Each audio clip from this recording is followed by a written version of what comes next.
Hello, my name is Beth Silver. I am on the McDowell County School Board. I'm the representative from the Old Fort community. But more importantly than that, I am a recently retired school teacher from McDowell County Schools.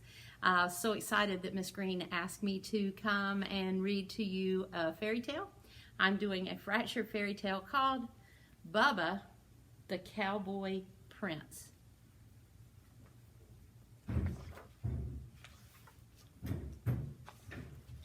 Once, a strapping young feller named Bubba lived on a ranch with his wicked stepdaddy and his hateful and lazy stepbrothers Dwayne and Milton.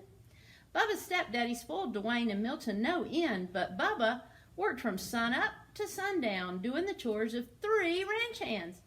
Bubba never complained though. He loved ranching.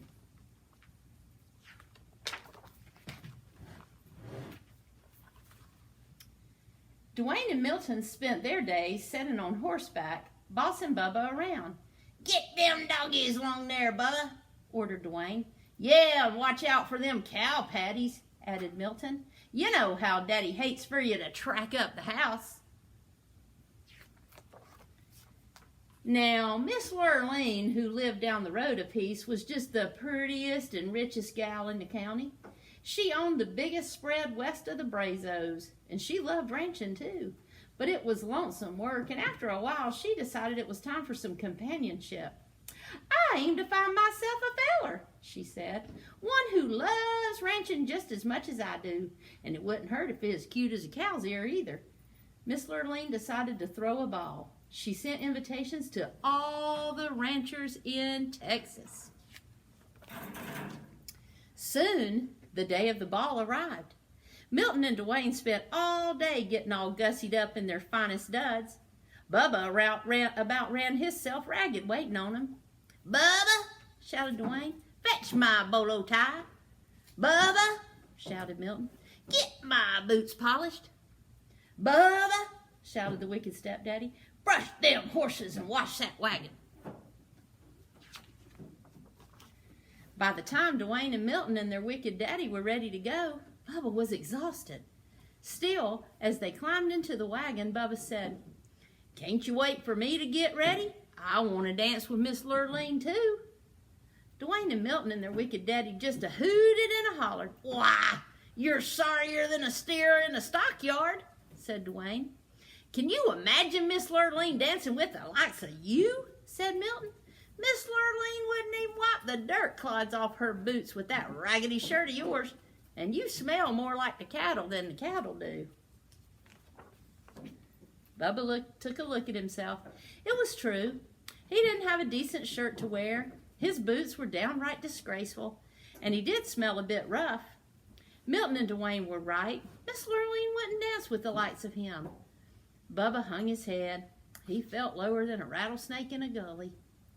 Milton and Dwayne and their wicked daddy went on off to the ball. Bubba mounted his horse and headed for the pasture to check out the herd. The sky was getting darker than a black bull at midnight. It looked like a Texas thunderstorm was brewing. Bubba just arrived at the cow pasture when a bolt of lightning struck, knocking him off his horse. Bubba was stunned for a moment, but then he picked himself up and he heard a voice. "Go to the ball, Bubba," said the voice. Bubba looked around. No one was there except for him and the cows. Now Bubba figured he'd bumped the bejeebers out of his bean, because that voice, it was coming from a cow. She chewed her curd for a moment and then she said, "I'm your fairy god, cow, and I can help you go to the ball." Bubba sat up and rubbed his head. "Well, I'd like to go Miss God Cow, but shoot, I don't have a thing to wear." That fairy god cow swished her tail, and Bubba's raggedy clothes changed into the handsomest cowboy duds he'd ever laid eyes on. His jeans were crisp, his boots were shiny, his shirt was dazzling, and his Stetson was whiter than a new salt lick. "Well, I look downright pretty," said Bubba.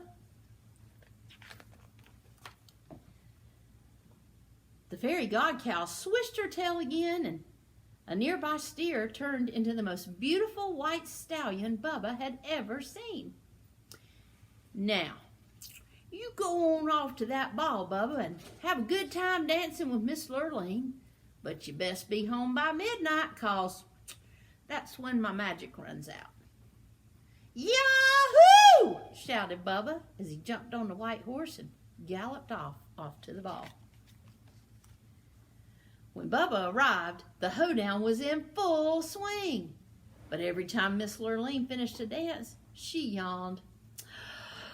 There goes another $10 Stetson on a 5-cent head, she complained. Where are all the real cowboys? By the time it was Bubba's turn to dance with Miss Lurleen, it was almost midnight.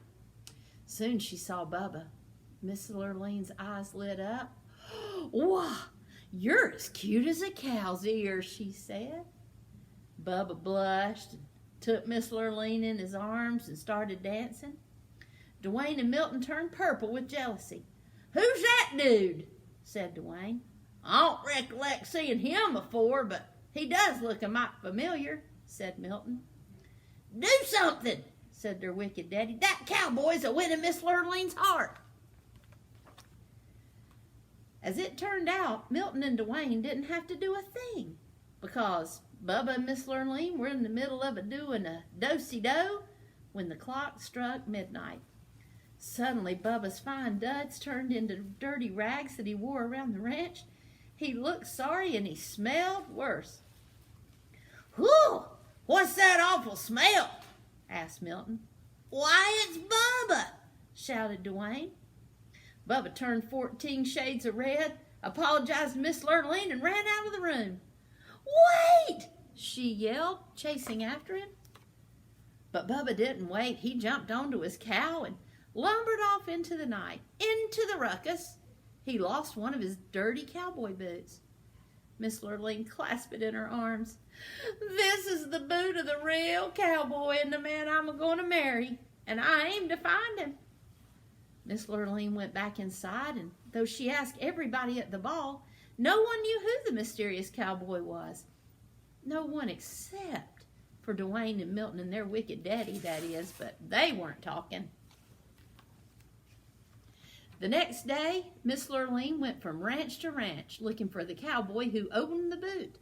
When she came to Dwayne and Milton's ranch, both of the brothers tried it on, but it didn't fit. Miss Lurleen had just climbed onto her horse to leave when Bubba rode up. He was dirty, sweaty, and smelly from working with the cows. He was only wearing one boot. Miss Lurleen jumped off her horse and ran over to Bubba. Try this on, she cried. Bubba took his dirty old boot and pulled it on. Much obliged, ma'am, he said, blushing. It fit perfectly. You're my prince in cowboy boots, shouted Miss Lurleen. I'd recognize that smell anywhere. Marry me, cowboy, and help me work my ranch. Dwayne and Milton and their wicked daddy threw chicken fits. But Bubba, he just smiled, and he and Miss Lurleen rode off into the sunset. They lived happily ever after, a roping and a cow poking and getting them doggies along. The end.